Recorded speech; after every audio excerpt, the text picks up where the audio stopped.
Welcome to Unemployed and Afraid, a podcast that explores the glorious mess of building your own business with the people doing it. I'm your host and fellow business builder, Kim Curtin. Thank you for being here. Let's get into some good, honest, small business chat. Why is it that building your own business and time blindness are the very best of friends? As I sit here in my home office / studio recording this episode for you, I can see half a dozen or so post-its and to-do lists of varying length strewn around the place. And these aren't small things like email the accountant, which I do need to do, or write a post. These are big, long tail projects like the development of new digital resources, the completion of an area of study, yes, another online course that I know would take me at least a few concentrated days, and the development plus the production of a brand new spin off series that I'm creating for you. So, why at the beginning of a new week or a new year or under some other kind of self imposed timeline do I decide that I can knock all of these off in the blink of an eye? And I wonder if this sounds familiar to you. And this goes for the very beginning of a new business venture, too. I mean, of course, we might plan for a tough 3 to 6 months as a freelancer or a consultant while we get our name out there. But the fact is, there's a lot of sales cycles depending on your client profile that can take 8 weeks or more to even get, one client through the door. And for products, geez, between brand awareness building, getting ads right, and the inevitable product holdups, all of this being after brand and packaging is sorted, we could be talking 6 months before some scale of sales start to make their way through. Business owners, we're ambitious as fuck. And that goes for all of us, whether your business is micro, side hustle, or all in. And once we get the taste for the potential of what we can do, it just feels seemingly limitless. But our time isn't. And it is something we tend to joyfully underestimate when all of the business passion is passioning. When I see those goals or those tasks that I mentioned up front, those things that I want to get to, when they start to pile up and not move week after week, or when it comes to post it, they like move around in varying levels of importance, it can be really disheartening to keep looking at them. And Lord knows we need all the encouragement we can get and none of those sneaky, disheartening things that can trip us up. A few episodes back, I chatted to Karen from Radical Yes, who's just a legend, about this concept of time blindness as entrepreneurs. And this conversation and what she shared, it stayed on my mind since. Like, how do we keep doing this? Not only do we regularly overcommit ourselves to new things while grossly underestimating the actual time something will take us, from the projects to the business itself. I know you'll 100% get me when I say that for anyone thinking a business will be up and running within 3 months or so, just to go ahead and put that entire thinking in the bin, we have no idea how long these things will actually take until we get moving.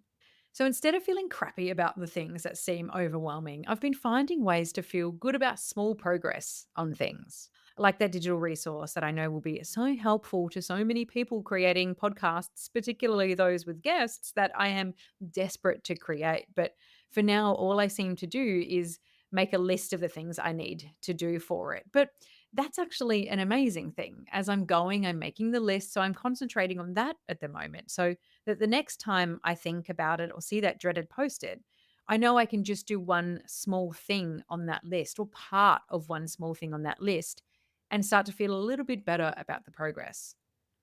Karen has an excellent approach for this, though. It's the Japanese practice of writing a 100-year business plan.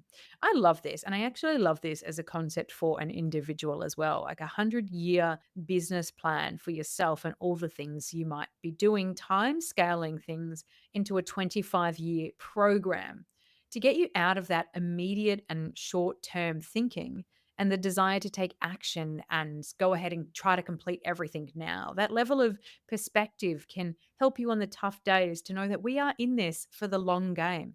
It doesn't need to be firing within 3 days. I know we see so many people that quote unquote blow up on TikTok and seem to be able to create these brands that come up out of nowhere. But that perspective, we can shift that. And it's not everything and it's not the case for everybody. In fact, it's really quite unusual. And Karen, she reminded me that whatever it is that we want to create, what you do, and I love this analogy because I'm a car girl, is you take a tractor and you turn it into a Ferrari, which means to work on your minimum viable product instead of trying to do everything and have everything perfected all at once and as quick as possible.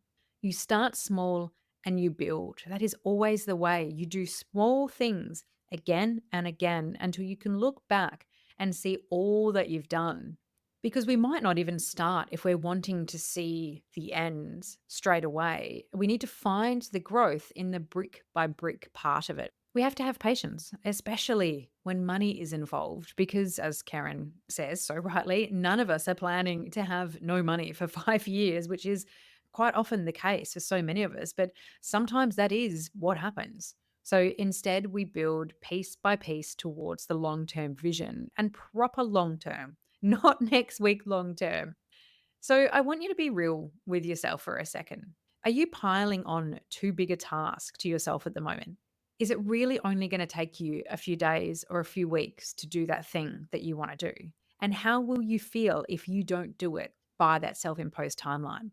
Should you be disappointed that you're 6 months in and not feeling financially stable yet or haven't broken anywhere near even? No, probably not. You probably shouldn't feel disappointed about that. It's more likely that the expectations that we have don't match the reality and the unknowns that try as we might, we can't always plan for. It might be time to give yourself a break, to keep making micro growth on one task at a time and loving that micro growth. And perhaps let's stop looking at the things we haven't gotten to yet, but rather look back on the things that we have done, because I know there's an awful lot of those things that have been done behind us.